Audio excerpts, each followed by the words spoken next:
안녕하세요. 저는 인생 후반기를 열심히 살아가고 있는 60대 후반 사연 채널 애청자입니다. 내년이면 이른이 되는 나이이고 다행히 아직은 건강 유지하면서 살고 있습니다. 제 나이가 되면 그저 자식들이 편안히 살고 내 몸 건강하게 최고라고 생각하는 거 아시죠? 무엇보다 내 몸 하나 건강하게 자식들에게도 그렇고 노후를 편하게 보내는데 가장 중요하다는 걸 저는 몸소 겪어보았습니다. 인생의 여러 위기 중에서 내 목숨을 위협받는 위기는 처음 겪었고 이 일로 인해 제가 깨달은 게 있거든요. 그걸 꼭 애청자분들께 말씀드리고 싶습니다. 지금 제 나이에는 시댁 얘기나 남편 얘기는 솔직히 할 게 없습니다. 그래서 저는 오늘 자식들 얘기를 하려고 하는데요. 솔직히 이런 기회가 아니면 다른 사람들에게 말도 못할 창피한 가정사이기도 합니다. 옛말에 무자식 상팔자라고 하는 거 하나 틀린 말이 없는 게요. 저는 아들이 셋이나 있습니다만 지금은 얼굴을 안 보고 삽니다. 만약 딸이라도 하나가 있었다면 이렇게까지 살지는 않았을까요? 아들만 셋이지만 다들 자기 마누라 눈치 보느라 이 엄마는 뒷전이었던 건지 그놈들과 틀어지고 나서 참 힘들었습니다. 아무리 이런저런 생각을 해보아도 돌고 돌아 되돌아오는 생각은 내가 아이들을 잘못 키웠나 하는 자책이었는데요. 이런 자책하는 마음 때문에 한동안 우울증 약을 먹을 정도로 힘들었습니다. 지금 완전히 괜찮다고 하면 거짓말이겠죠. 그러나 확실히 말씀드릴 수 있는 건 자식들에게 의존하지 않고 온전히 제 삶을 살고 있다는 겁니다. 제 나이 또래 분들이나 노후를 걱정하시는 분들에게 오늘 저의 사연이 아마 약간의 충격이실 수도 있을 겁니다. 하지만 저의 사연으로 뭔가 깨닫는 바가 있으실 거라 생각합니다. 요즘에는 친구들과 좋은 곳에 여행도 가고 동호회 모임도 열심히 참여하고 있는데요. 먹고 살기 괜찮아지고 나서도 몰골이 바쁜 척하고 사느라 좋은데 한번 여행도 못 가봤는지 이런 세상이 있는 걸 왜 모르고 살았구나 싶어 참 억울하더군요. 저와 요즘 친하게 지내는 2살 많은 동기 언니 하나가 있는데 그 양반은 결혼시킨 자식이 둘 있습니다만 저에게 이런 말을 해준 적이 있습니다. 세월 빠르다고 생각은 했지만 이렇게 눈 깜짝할 새에 일흔이 될 줄은 몰랐어. 그래도 아직까지 크게 아픈 데없고 자식들 별탈 없이 사니까 그것만으로도 인생 성공이다 생각이 드네. 형님은 정말 성공한 거죠. 나는 하나도 없는 딸이 둘이나 있고 다들 가까운 데 모여 사니 얼마나 좋아요? 아들들은 참 쓸모가 없는 게 다들 마누라 눈치 보고 사느라 바쁘니 나는 자식이 아예 없다 생각하고 사네요. 자식이다 그런 거지. 자네 보기에 내가 좋아 보이나? 근데 그렇지만도 않아. 자식은 나이를 먹어도 자식이야. 늘 부모한테 끝없이 바라기만 하거든. 어찌 보면 무자식이 상팔자라는 말이 딱 맞아. 원래 남의 사는 모습이 더 좋아 보이기 마련이라 가끔 쓸쓸할 때도 있겠지만 내 보기에는 자네가 제일 속 편하게 산다 싶어. 그러니까 자식들 때문에 속 끓이지 말고 이제부터는 내 인생 내 건강 챙기면서 재미나게 살아. 한 번 죽을 뻔했으니 인생 짧다는 거 확실히 알았잖아. 그래요. 형님 말이 맞네요. 저도 이제는 속 안 끓이고 내 생각만 하면서 내 돈 다 쓰고 가렵니다. 그래. 죽을 때 싸들고 갈 것도 아니고 자식들 안 줄 거면 다 쓰고 가야 안 억울하지. 농담 반 진담 반으로 하는 소리라는 거 알면서도 참 위안이 되더군요. 먹고 살만해진 지금이지만 저는 꽤나 인생이 가여웠습니다. 흔히 말하는 청산과부 알죠? 제가 딱 그거였습니다. 게다가 어린 자식들이 주렁주렁 달려 있어서 제가는 아예 생각도 하지 않고 살았죠. 제가 남편을 암으로 먼저 보낸 게 벌써 20년이 넘었네요. 40대 초반 나이에 남편 먼저 하늘로 보냈고 그 당시에 우리 큰아이가 중학교 2학년이었습니다. 밑으로 2살, 3살 터울의 아이들이 둘이나 있었고요. 한창 아빠가 필요할 나이에 혼자 된 거라 아들 셋과 매일 전쟁 같은 시간을 보내고 살았던 게 기억납니다. 남편이랑 둘이서 장사하던 식당은 온전히 저의 몫이 되었고 치열하게 살아왔습니다. 아이들이 순서대로 사춘기 치를 때는 정말 몸에서 사리가 나오는 기분을 매일 느끼면서 살았죠. 하지만 세월은 흐르고 아이들도 자기 살 길 찾아 제 몫을 해나가더라고요. 큰아이는 공부를 곧잘 해서 좋은 대학 나와 지금은 대기업에 있고요. 둘째 아들은 저처럼 요식업을 합니다. 막내 역시 탄탄한 회사 다니고요. 셋 다 일찍 자리 잡게 하려고 장가도 30 넘기 전에 순서대로 다 보내서 자기 가정 이루는 것까지 보고 나니까 제 할 일은 다 한 듯 싶었습니다. 아들이 셋이나 되니 결코 바람잘 날 없이 산 건 맞습니다. 그래도 다들 사람 구실하고 사는 거 보는 것만으로도 저는 기뻤네요. 아들들에게 효도는 바라지도 않습니다. 지들끼리 지지고 볶고 살아도 저한테 아쉬운 소리 안 하고 가정에 풍파 없으면 그걸로 좋겠어요. 다들 멀리 사니까 명절이랑 1년에 몇 번 얼굴 보고 살면 좋겠다고 생각했죠. 그런데 이놈들이 결혼하고 나니까 결혼 전과는 완전히 다른 사람이 되더라고요. 이놈들은 명절에 왔다가도 경쟁하듯이 먼저 자기 처가에 가기 바빴습니다. 우리 집은 제사도 없어요. 명절에 가족들 모여서 밥 한 끼 먹는 게 다이고 남편 기재사는 절에 맡깁니다. 그러니 며느리는 편할 거라고 생각했는데 이것 또한 시어머니 입장이었나 봅니다. 제일 먼저 장가간 큰아들은 아이들 낳고 나서는 아예 혼자 내려오더라고요. 그래서 왜 혼자만 왔느냐. 나도 손주들이 보고 싶다고 하니 머쓱해하면서 이러더군요. 집사람이 이제는 나 혼자 내려갔다 오래요. 애들 데리고 왔다 갔다 하는 거 힘들다네요. 물론 1시간 거리긴 해도 애들 건사하는 건 집사람이 힘든가 봐요. 매번 이러겠다는 거 아니고 애들 어느 정도 클 때까지만요. 우리 제사도 안 지내는데 굳이 집사람이 올 필요 없잖아요. 그래도 명절에 한 번 시간 내서 얼굴 보는 건데 그게 싫다고 하니? 니들 온다고 내가 밥을 시키니 일을 시키니. 암튼 본인이 힘들다는데 내가 뭘 어쩌겠어요. 엄마가 좀 이해해줘요. 그래 네가 이래버리면 밑에 동생들은 어쩌겠니? 똑같이 안 온다고 할 거 아니야. 그래도 네가 장남인데 동생들하고 얼굴 보고 살자고 해야 하는 거다. 엄마 장사하느라 바빠서 명절 빼고 시간도 못 내는 거 뻔히 알고 있잖아. 이번에는 그냥 넘어가 주세요. 다음번에는 제가 잘 얘기해서 오는 쪽으로 해볼게요, 엄마. 한창 아이들 키우느라 힘들고 바쁜 걸 왜 모르겠습니까? 하지만 제가 와서 음식 차리는 거 시킨다거나 뒷정리를 시킨 것도 없습니다. 저는 오히려 그런 거 아들들을 시켜요.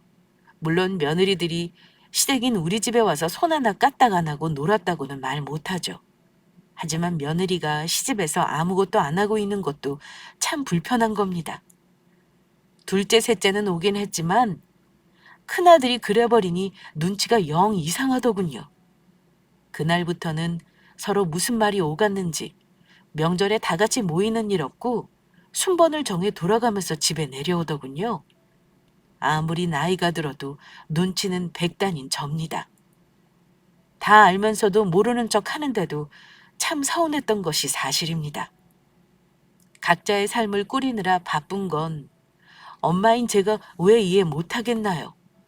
하지만 어버이날에도 찾아오는 거 바라지 않고 그냥 전화 한 통 정도만 바란 건데 그것마저 안 하는 거 보니까 서운하기보다는 괘씸한 마음이 들기까지 했습니다.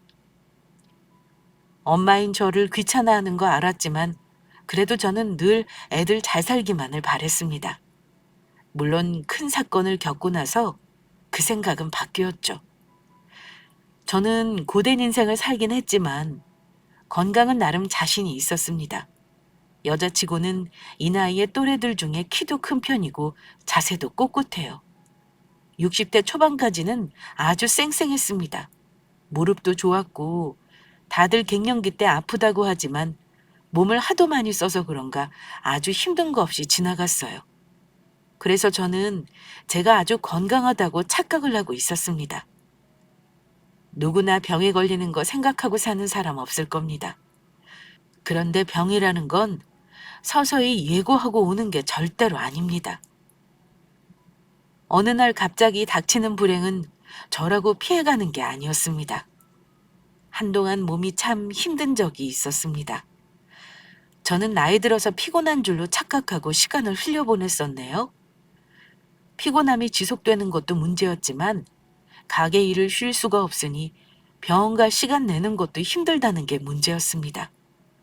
계속 미루고 미루다가 이거 큰일이구나 싶었던 것은 갑자기 목에 있는 임파선이 크게 부어오른 걸 발견하고 나서였습니다. 동시에 열도 나고 구토 증상도 있었는데 이러다 큰일 나겠다 싶어 제가 직접 119 불러 응급실에 간 게 병을 발견한 계기였습니다. 병원에서 아무래도 입원해서 검사를 받아보라는 권유를 받고 그날로 입원하게 되었는데요. 이때도 참 자식들 키워봤자 아무 소용 없다 싶더군요. 큰아들부터 차례로 전화를 돌렸는데요. 어느 하나 당장 내려오겠다는 놈이 없었습니다. 정호야, 엄마가 몸이 안 좋아서 119 불러서 왔는데 병원에 입원을 해야 한다 그러네. 하루 정도 시간 내서 검사하는 거 엄마 옆에서 도와줄 수 있니? 병원이요? 왜요? 엄마 아픈데 딱히 없으셨잖아요. 갑자기 아프신 거예요? 몸이 안 좋은 지 꽤 됐어. 근데 근래 영 몸이 안 좋다가 정신줄을 놓을 뻔했지 뭐니. 그래서 내 손으로 119 불러서 실려왔다. 왔더니 생각보다 뭐가 안 좋은 건지 병원에서 입원해서 검사를 좀 받아봐야 한다는구나. 집에서 아무것도 못 챙겨왔는데 네가 좀 와줄 수 있을까? 하지만 아들은 난감한 듯 대답했습니다. 엄마, 어쩌죠? 내가 지금 일을 빼는 게 너무 어려워요. 나 말고 정민이 한번 물어봐요. 그놈은 사업하니까 나보다는 시간이 많겠지. 엄마, 내가 좀 전화를 좀 끊어야 할 것 같은데. 다들 시간 안 된다고 하면 전화하세요. 내가 차라리 간병인 붙여줄게요.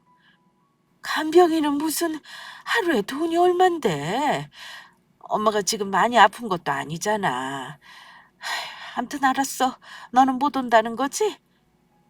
저는 큰아들과 전화를 끊고 둘째, 셋째에게 똑같이 사정을 했지만 그놈들 중에 어느 한 놈도 와주겠다는 놈이 없더군요. 심지어 제가 어디가 아픈지는 묻지도 않았습니다.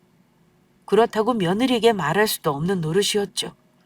괜히 이런 일로 며느리 부려먹고 시어머니 노릇했다는 말 듣기 싫었습니다. 어쩔 수 없이 입원해 있는 동안 가게 근처 장사하는 지인에게 부탁해 짐가방을 꾸려달라고 할 수밖에 없었죠. 입원한 김에 건강검진이나 제대로 하자 싶어 가볍게 생각했습니다. 그런데 이런저런 검사를 하면서 뭔가 상황이 심상치 않게 돌아간다는 걸 알았습니다. 의사는 보호자와 얘기를 해야 한다며 자식들이 와야겠다고 심각하게 말을 하더군요. 그때 직감했습니다. 아, 내가 어딘가 탈이 나도 단단히 났구나 하고 말입니다. 하지만 굳이 바쁘다는 자식들에게 전화를 또 돌리는 게 싫었고 부득불 저 혼자 모든 걸 감당하기로 마음먹었습니다. 자식들에게 나중에 알려도 달라질 건 없으니까요. 그렇게 입원해서 여러 검사를 받은 후 저에게 떨어진 병명은 뜻밖에도 악성 림프종 암이었습니다. 기수로 치면 사기라고 하더군요. 그동안 증상이 있었을 텐데 전혀 몰랐냐는 말과 함께 말입니다. 저는 병에 대한 상식이 많이 없는 사람이라 그게 얼마나 심각한 병인지 몰랐습니다. 죽을 수도 있다는 병이라는데 처음에는 와닿지가 않더군요. 앞으로 치료 계획을 듣는 순간에도 자식들 얼굴이 하나둘 머리를 스치기만 하지 하나도 귀에 들어오지 않았습니다. 저는 죽는 게 별로 무섭지 않다고 생각했던 사람인데도 그 말이 참 무섭더군요. 한편으로는 지나온 세월이 너무 억울하다 싶었습니다. 젊은 나이에 남편 없이 생고생해가며 가게 기우고 겨우 살만해졌더니 병을 얻어 죽을 수도 있다는 게 너무 허망해서요. 얼빠진 채 며칠을 보내다가 이래서는 안 되겠다 싶었습니다. 일단 내가 살아야 자식들도 있고 앞날을 생각할 수 있는 거니 해보는 데까지는 해봐야겠다 싶었습니다. 의사는 림프종 같은 혈액암은 말기라 해도 요즘 약이 좋아 적극적으로 치료해 볼 만하다길래 그 말을 믿어보기로 했습니다. 진단을 받고 항암 계획을 세운 후 일단 퇴원을 하기로 했는데 일단 자식들에게는 알려야겠다 싶었습니다. 그래서 지난번과 마찬가지로 자식들에게 전화를 돌렸어요. 전화로 할 얘기는 아니니까 묻지 말고 이번 주말에는 모두 엄마 집으로 모여라. 왜 엄마? 급한 일 아니면 그냥 지금 하지. 야 이놈아, 엄마가 그럴 일이면 내려오라고 하겠니? 어쩜 한 번을 엄마 말대로 하는 적이 없어? 아유, 알았어요, 알았어. 엄마, 근데 어디가 많이 안 좋은 거예요? 생전 그런 적 없더니만 오늘따라 왜 이리 날카로워요? 일단 알겠어요. 제가 애들 연락해서 무조건 모이라고 할게요. 한 번 모이라는 게 이렇게나 어려운 일이었습니다. 어쨌든 아들들이 어렵게 모인 만큼 저는 담담하게 병에 대해 털어놓았습니다. 너희들 잘 들어. 오늘 모이라고 한 거 짐작하겠지만 좋은 일은 아니다. 엄마가 암이라는구나. 악성 림프종이란다. 그것도 사기고 지금 당장 치료 안 하면 많이 안 좋대. 너희들 도움이 필요한 일이 생길 것 같아서 보자고 한 거야. 저는 호들갑스럽게 제 병을 알리고 싶지 않았고 담담하게 아이들과 앞으로의 치료 계획이나 일정을 공유할 생각이었습니다만 아들들은 제가 암이라는 말을 듣자마자 흥분 상태로 돌변했습니다. 아마 엄마가 큰 병에 걸릴 수도 있다는 건 생각도 않고 살았을 테니 오만 가지 생각이 들었을 겁니다. 그럼 치료는 언제부터 하는 거예요? 엄마, 보험 든든히 들어놨죠? 암 걸리면 집안 하나 거덜내는 거 시간 문제라는데 진짜 걱정이다. 엄마, 암보험 말고 실비는 들어놓은 거 있어요? 이럴 줄 알았으면 암보험 좀 든든하게 들어놓으시지. 일단 보장되는 거 진단비 어찌 나오는지 알아봐야겠네. 당장 치료는 언제부터 하는 거예요? 빨리 시작해야 한다더라. 너희는 엄마 걱정은 안 되고 보험 들었는지가 궁금한 거냐? 엄마. 당연히 엄마 걱정되니까 하는 소리죠. 병원은 언제 가요? 일단 형들은 바쁘니까 내가 엄마랑 같이 갈게요. 의사 만나서 엄마 상태 어떤지 정확한 게 설명은 들어야죠. 엄마, 너무 걱정 마요. 요즘 암이 뭐 죽을 병도 아니잖아요. 내 주변에도 죽는다 하면서 10년 넘게 사는 분도 있어요. 치료할 수 있으니까 염려 말아요. 그나마 막내 아들 하나만 저 걱정하는 말을 해주더군요. 하지만 이내 아들 셋은 제 보험 증서를 가져오라고 하더니 진단비며 치료비며 얼마를 받을 수 있는지 따져보기 시작했습니다. 엄마 지금 가용자금이 얼마나 돼요? 일단 치료가 한두 푼 드는 거 아니니까 잔고 좀 넉넉하게 해놓으려면 처분할 수 있는 재산은 미리 처분해 놓는 게 나을 것 같은데. 일단 엄마 집은 놔둬야 할 테고 가게랑 보험부터 다 정리하는 게 어때요? 엄마 재산을 정확히 말해주면 내가 알아서 정리해 볼게요. 글쎄다. 아직 본격적으로 치료한 것도 아니고 벌써부터 내 재산을 처분해야 하는 건 이르지 싶은데? 엄마, 엄마 노후자금 이집하고 가게 하나밖에 더 있어요? 그나마 보험을 들어놨으니 다행이긴 한데 어쨌든 암 치료가 생각보다 돈이 많이 든대요. 우리가 돈이 많으면야 걱정 없겠지만 다들 살기 바쁜 거 아시잖아요.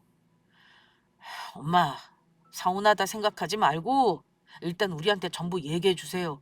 그래야 우리도 대책 세우죠. 형, 일단 내가 의사 만나서 항암하는 거랑 치료비 어느 정도 드는지 대강 알아볼게. 엄마, 엄마 현금 모아놓은 거 그래도 있으시죠? 그리고 식당은 당분간 접어야겠네요.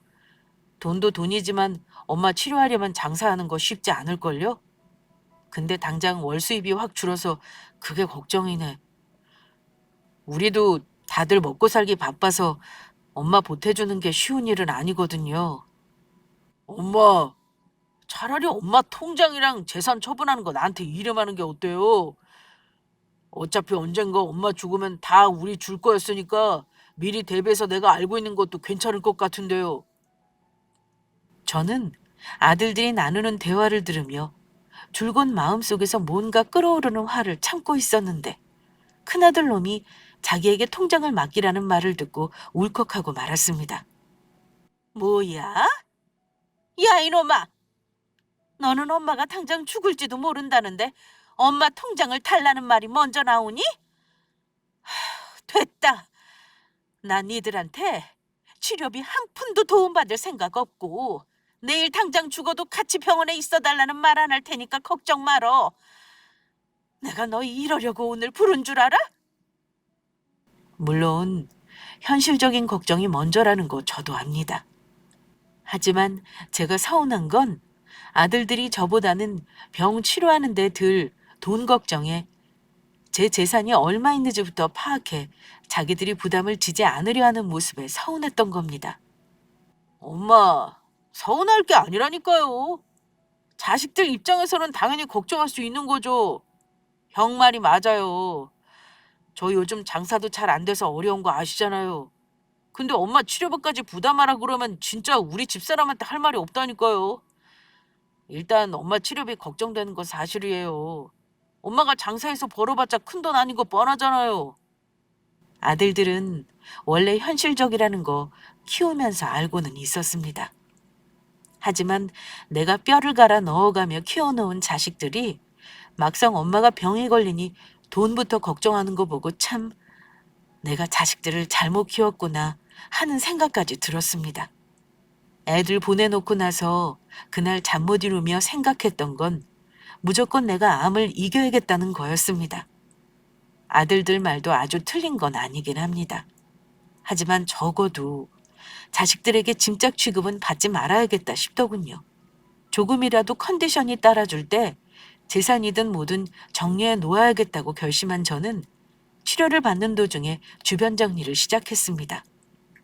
아들들은 막상 제가 치료를 시작하니 호들갑스럽던 처음과는 전혀 다르게 조금씩 별거 아니라는 듯 생각하더군요. 다행히 제 병이 공격형은 아니라 진행이 빠르지 않았던 게 다행이라면 다행이었습니다. 하지만 수술하고 나서 항암까지 하는 동안 저 혼자 버티기에는 힘든 시간이 많았습니다. 수술하고 나서 아들이 오긴 했는데 다들 생업이 있으니 간병인을 붙여주더라고요. 며느리들이요? 저 치료하는 동안 각자 2번 정도 와서 들여다보고 간 게 전부입니다. 한 번은 제가 너무 몸이 안 좋아서 구급차에 실려간 적이 있었습니다. 그때는 어쩔 수 없이 아들을 불렀는데요. 그때는 쇼크가 올 정도로 상황이 좋지 않았습니다. 다행히 한 곱이 넘기고 나니 삶과 죽음이 참 덧없다는 생각이 드는 겁니다. 내가 이렇게 갑자기 안 좋아져서 죽을 수도 있다는 생각이 들자 이대로 애들과 떨어져 지내는 게 두렵기도 했습니다. 그래서 아들들에게 마지막이라고 생각하고 부탁을 했습니다. 엄마가 이러다가 어느 날 갑자기 죽을 수도 있겠구나 싶어. 나는 제일 무서운 게 혼자 있을 때 죽는 거다. 아마 내가 얼마 못 살지 싶다. 나는 다른 건 아쉽지 않다만 너희들 얼굴도 못 보고 죽을까봐 걱정이야. 너희도 바쁘겠지만 여건 되면 힘들어도 번갈아 내려와서 엄마 좀 들여다봐 줄 수 없겠니? 엄마 마지막일 수도 있는 시간은 가족들이랑 같이 보내고 싶어서 그런다. 들어줄 수 있지? 하지만 아들들은 엄마가 죽을지도 모른다는 거에 관심이 없어 보였습니다. 적어도 제 느낌에는요. 엄마, 우리도 생업이 있는데 일주일에 한 번씩 내려오는 건 힘들죠. 게다가 애들이 어려서 쉬는 날에는 애들하고 시간도 보내줘야 하고요. 엄마가 매주 내려오라는 거 아니잖아. 아니면 엄마가 병원 갈 때 니들 집에 하루씩 머무는 것도 어렵겠니? 엄마도 참, 그건 집사람한테도 허락을 받아야 하는데요. 엄마, 어차피 가망 없는 거면 굳이 그럴 필요 있어요? 집에서 차라리 편히 쉬면서 통증 조절만 하신 게 어때요? 니들은 엄마가 죽을지도 모른다는데 마누라 눈치나 보고 바쁘다는 핑계만 대는구나. 엄마 보험금이랑 재산에는 관심 많으면서 죽을지도 모른다는데 고작 이렇게밖에 못해? 엄마 정말 서운하다. 그럼 그냥 형이 홍수랑 상의해서 엄마랑 당분간 지내는 게 어때? 뭐? 우리 집사람이 그거 허락할 것 같냐? 절대 안 돼. 엄마, 설마 아들들 집에서 같이 지내고 싶으신 건 아니죠? 저는 기가 차서 할 말을 잃었습니다. 그래. 내가 설마니 니들 집에 살겠다고 하겠니? 됐다. 못 들은 걸로 하고 다들 돌아가. 내가 수술하고 항암하면서 기댄 적 있었어? 니들 보면 꼭 엄마가 죽기를 바라는 것 같다. 엄마, 이렇게 감정적으로 나올 문제가 아니죠. 솔직히 엄마 아픈 건 엄마 문제지. 엄마 때문에 우리가 일상생활을 안 할 수는 없잖아요. 번갈아 가면서 한 달에 한 번 내려오는 게 일상생활을 못하는 거야? 엄마는 정말 서운하구나. 엄마는 우리 얼굴 보자고 이러시는 거지만 우리는 직장 다니는 것도 힘들고 마누라 눈치에 육아에 진짜 힘들다고요. 엄마는 왜 엄마 생각만 해요? 아무튼 우리도 시간 내서 상의해 볼 테니까 당장 죽는 것도 아니면서 엄살 그만 부리세요. 엄살? 너 지금 엄마한테 엄살이라고 했어?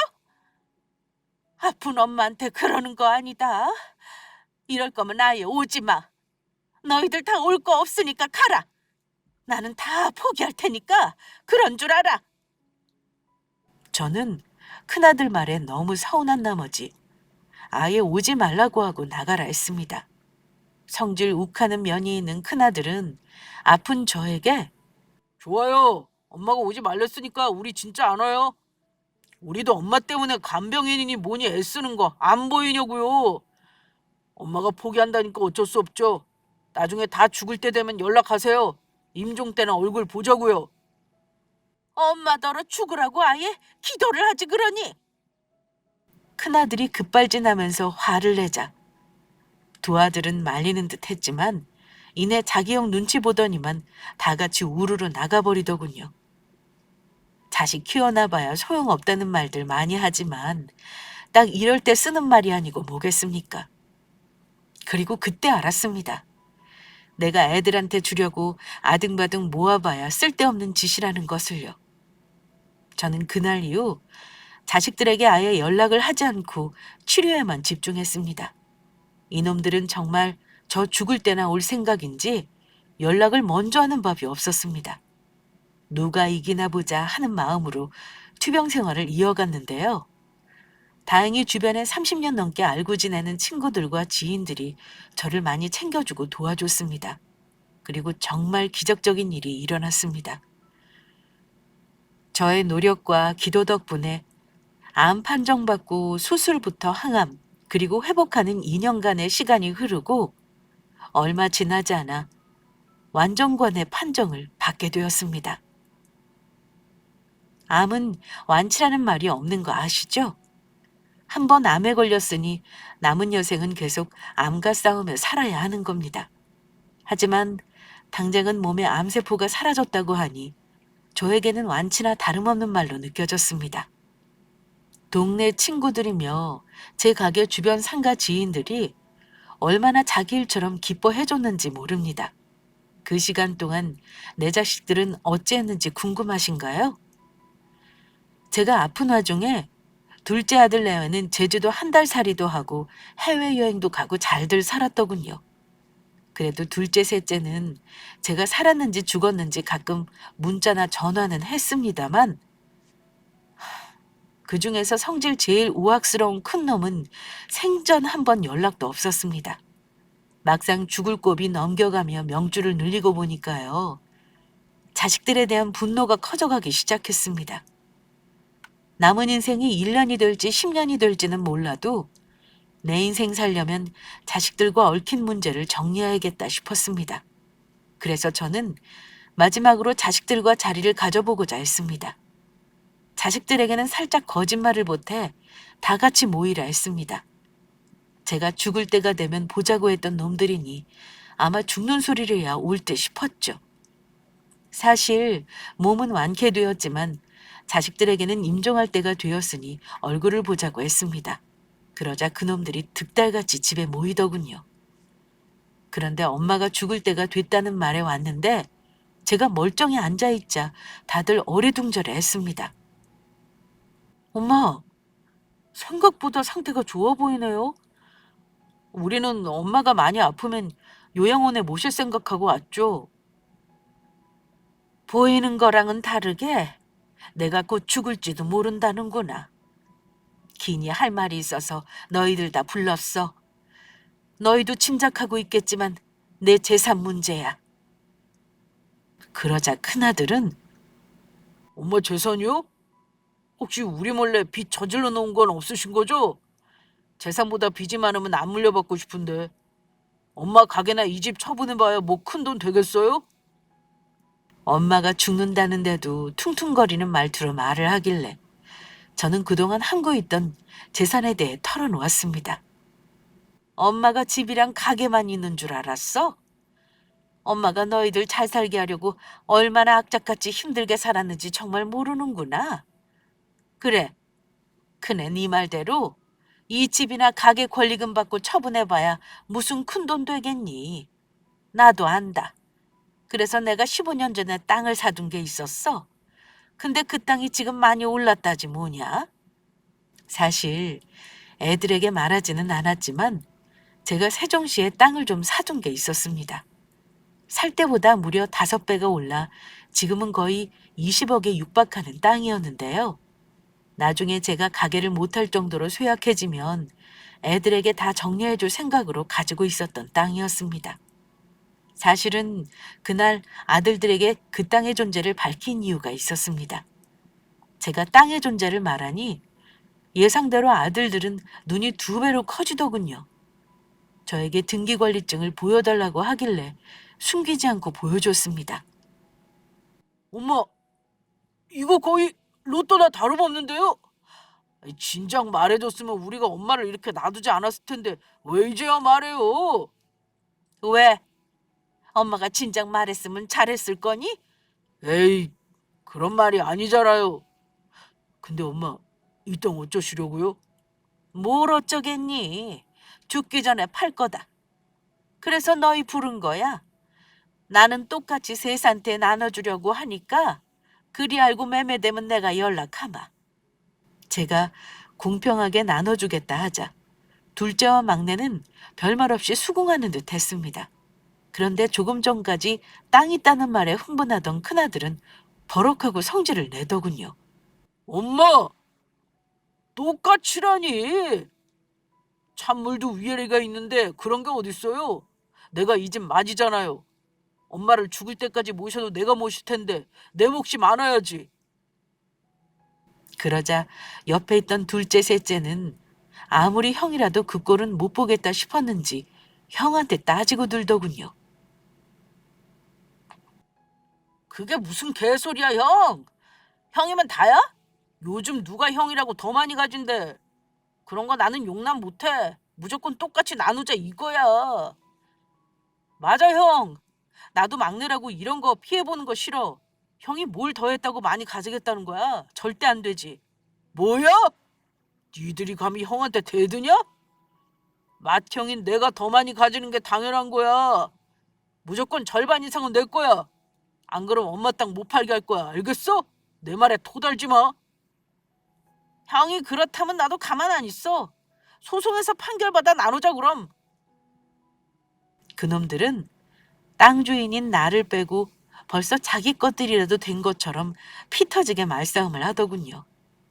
저한테만 불효자식인 줄 알았는데 돈 앞에서는 형제가 노예도 없는 놈들이라는 걸 제 눈으로 똑똑히 봤습니다. 지금 아픈 엄마 앞에서 무슨 짓이야? 형제들끼리 엄마 재산 때문에 싸우는 이런 꼴 보자고 부른 거 아니다. 당장 돌아가. 나중에 연락할 때까지 찾아오지도 말어라. 이럴 거 뻔히 알면서 너희를 부른 이 엄마가 바보였구나. 엄마, 어쨌든 형한테 절반 이상 주는 거 우린 결사반대요. 나중에 땅 팔면 꼭 연락하세요. 아시겠죠? 저는 애들을 그 자리에서 쫓아내 버렸습니다. 생각지도 못한 재산을 받을 생각에 그놈들은 죽는다는 엄마를 잊은 듯 아주 발랄하게 돌아가더군요. 그리고 저는 고민 끝에 그 땅을 처분하기로 결심했습니다.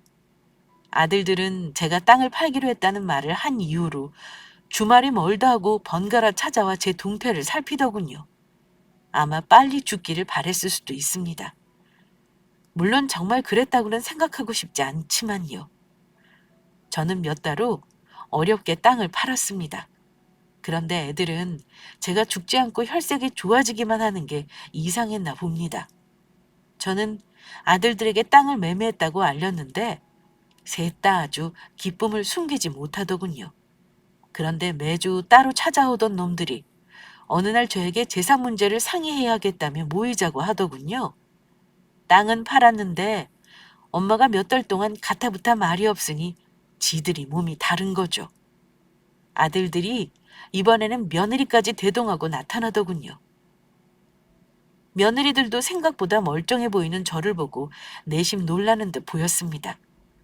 그놈들 속내가 뻔히 보였지만 한 번은 겪고 넘어가야 할 일이긴 했습니다. 큰아들은 대뜸 이러더군요. 엄마, 얼굴 좋아 보이네요. 오늘 엄마 유언장 쓰는 문제 논의하려고요. 엄마 돌아가시고 나서 우리끼리 싸우는 걸 보고 싶으신 거 아니죠? 그럼 오늘 엄마 유언장 작성하고 공증까지 해놓자고요. 제가 절반 가져가는 건 100번 양보해서 3분의 1보다 조금 더 가져가는 걸로 하고요. 그런데 큰아들이 유언장 얘기를 하자 둘째와 막내가 아주 어이없는 소리를 하더군요. 땅 판 돈은 잘 가지고 계시죠? 그 돈 그렇게 묵혀봤자 뭐 하겠어요? 형은 유언장 쓰자고 하지만 솔직히 저는 반대예요. 엄마 살아있을 때 증여받고 싶어요. 저 이번에 가게 늘리는 거 아시죠?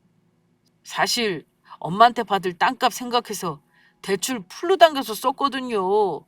그래서 좀 사정이 급해요, 엄마.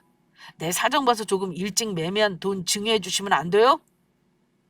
엄마, 저도 우리 집사람 커피숍 차려주려고 상가 월세 계약했어요. 인테리어도 대출받아서 했고 당장 다음 달부터 월세며 돈 나갈 거 많은데 우리 그냥 그 돈 빨리 나눠주세요. 땅 판 돈이 당연히 자기들에게 돌아갈 거라고 착각을 단단히 하고 있더군요. 이미 큰돈까지 쓰고 일을 저질러 버렸다는 말을 듣자 아무리 자식이라지만 참 너무한다 생각이 들었습니다.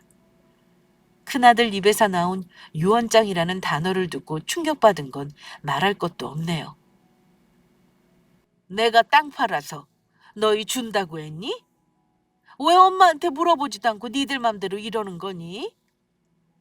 땅 팔았다고 말한 걸 니들 주겠다는 걸로 잘못 알아들었구나. 나는 내 땅 판 돈 아들들한테 줄 생각 없어. 그리고 이것도 말해야겠구나. 너희한테 좋은 소식인지 나쁜 소식인지 모르겠다면 엄마 병 다 나았단다. 안 죽는다는데 어쩌니? 혹시 엄마 죽는 거 바란 건 아닐 거라 믿는다. 아무리 니들이 엄마 생각을 안 해도 죽기 바랬다고 생각하기는 싫구나. 엄마 다 나았고 땅 판 돈 줄 생각 없어. 엄마가 다 써버리고 죽을 생각이니 다들 돌아가. 그 말을 들은 며느리와 아들들은 놀라다 못해 뒷목까지 잡는 신용을 했습니다. 엄마, 근데 왜 우리한테는 죽는다고 거짓말했어요? 그럼 엄마 병은 다 나았다는 거죠? 그래, 몸에 있던 암세포 이제 없단다. 근데 죽다 살아나서 보니까 니들이 다시 보이는구나. 아픈 엄마 앞에서 재산 더 갖겠다고 싸움질이나 하고. 지금도 그래. 엄마가 죽지도 않았는데 뭐? 유언장을 미리 쓰고 공증을 받아? 차라리 속내를 다 알아보는 게 속이 시원하구나. 오늘 너희들 엄마는 죽었다고 생각해라. 나는 앞으로 자식들이 없다고 생각하고 살 거야. 엄마, 그게 무슨 말도 안 되는 말이에요. 자식들이 엄마가 죽기를 바라겠어요. 그리고 현실적인 문제를 생각 안 할 수 없으니까 그런 거죠. 근데 엄마, 아까도 말했지만 제가 저질러 놓은 게 좀 많아서요. 당장 대출이자 내는 것도 너무 힘든데 땅판도 그냥 일부라도 저 주시면 안 돼요? 제 몫은 정당하게 받아가고 싶어요. 네 몫이 어디 있다고 그런 말을 하니? 그 땅 살 때 너희가 돈 보탠 거 있어? 엄마 힘으로 샀고 이제 팔아서 돈 받았으니까 엄마가 하고 싶은 대로 다 쓸 거다. 내가 주기 싫다는데 니들이 어쩔 거야? 나중에 내가 죽고 나서 쓰다 남은 돈은 나눠 가져도 상관없다만 지금은 너희들한테 한 푼도 줄 수 없어. 언성을 높이니 며느리들은 지들끼리 수군거리고 아들들은 아주 난리가 났습니다. 특히 큰아들은 화를 꾹 참는 게 제 눈에 보이더군요. 엄마, 제가 마지막으로 말할게요. 우리 셋 다 지금 저질러 놓은 거 수습하려면 엄마 돈이 필요해요. 그러니까 저희 목 정당하게 나눠줘요. 안 그럼 우리 얼굴 다시는 보고 살 생각하지 마시고요. 손주도 마찬가지인 거 아시죠? 엄마 정말 그러고 싶어요? 아들은 마지막 카드인 절연 카드를 내밀더군요. 저는 주저하지 않고 덥석 물었습니다. 돈 주인이 주기 싫다면 자식들도 어쩔 수 없는 거야. 니들이 강도야? 나한테 돈 맡겨놓은 거 아니잖아. 나는 준다는 말도 안 했는데 나보고 해결하라니. 이 무슨 경우 없는 짓이냐? 네 말대로 그냥 얼굴 안 보고 살고 싶구나. 어차피 그동안 그러고 살았잖아. 이제 와서 못할 것도 없지. 나는 오늘부터 자식들 없다고 생각할 거다. 그러니까 니들도 엄마 죽었다고 생각해라. 다시는 안 와도 아무 말 안 할 테니 걱정 말어. 나는 시설 좋은 실버타운에 보증금 넣고 다 써버리고 죽으련다. 저는 마지막으로 고래고래 소리를 지르고 그놈들을 전부 쫓아냈습니다. 이제 제가 왜 자식들하고 절연하고 살게 됐는지 아시겠죠? 그럼 혹시 저의 마음이 이해가 가시는지 모르겠네요. 누군가는 재산이 뭐라고 자식 주고 얼굴 보고 살지 왜 그러냐고 할 수도 있을 겁니다. 하지만 죽을 고비 넘겨가며 힘든 일 겪을 때 자식들이 등 돌리던 거 생각하니 용서가 쉽사리 되지 않습니다. 그 뒤 아들들과 완전히 연락을 끊어버린 저는 식당도 정리하고 지금은 매달 나오는 연금과 이자 소득 그리고 가게 월세로 제법 풍족한 삶을 누리며 삽니다. 나중에 정 외로우면 실버타운에 들어가는 방법도 고민하고 있습니다만 아직은 살던 동네에서 지내는 게 좋습니다. 저는 지금 삶이 덤이라고 생각합니다. 죽을 뻔했다가 살았으니 덤이죠.